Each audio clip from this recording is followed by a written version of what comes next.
بسم الله الرحمن الرحیم.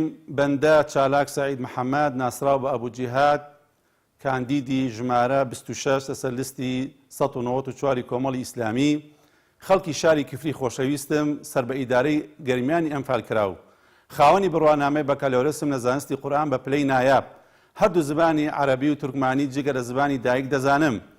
ئازیزان خۆشەویستان، دەمانەوێت دەنگی دادخوازی ئێوە بچێتە پەرلەمان و نائومێدی بەدەسەڵاتی شکست خواردوو بهێنین.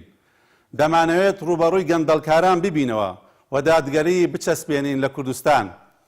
بەڵێن دەدەم بربەست بم لە پێشەلکردنی مافەکانی خوای پەروەردگار پاشان مافەکانی ئێوەی ئازیز و خۆشەویست.